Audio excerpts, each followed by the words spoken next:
চিন্তা ভাবনা করতেছি আমি অসামাজিক হয়ে যাবো গা, একা থাকবো।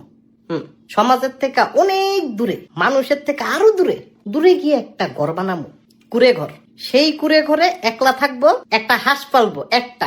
সেই হাঁসে একটা ডিম দিব, একটা ডিমই আমি খাবো, একলাই থাকবো। সমাজের মধ্যে আর আমি নাই, কারণ মানুষ যেই পরিমাণ অভিনয় করে, এই অভিনয় আর আমি নিতে পারতাছি না। বাইরে দিয়া ফুলের ফাপড়ি, ভিতরে দিয়া 12টা বজ্জাত, আর কাছের মানুষ তো কতই নাই, সবডি বাউরাল। এর লেগে চিন্তা ভাবনা করছি এই বাউরাল আর বজ্জাতের থেকে বহুত দূরে থাকবো। আসলে মানুষ মূলত বজ্জাত, আমিও বজ্জাত।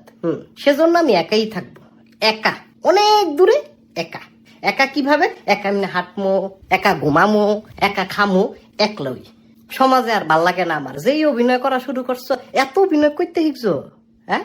সিনেমা না করবা গিয়া, সিনেমা করো গা, যাও যাও যাও, সিনেমা করো গা, যাও। বাইরে একরকম, ভিতরে আরেক রকম, বজ্জাত। এর লেগে চিন্তা করছি বজ্জাতের থেকে দূরে থাকবো। হ্যাঁ, আপনারা দোয়া করেন। লাল সালাম।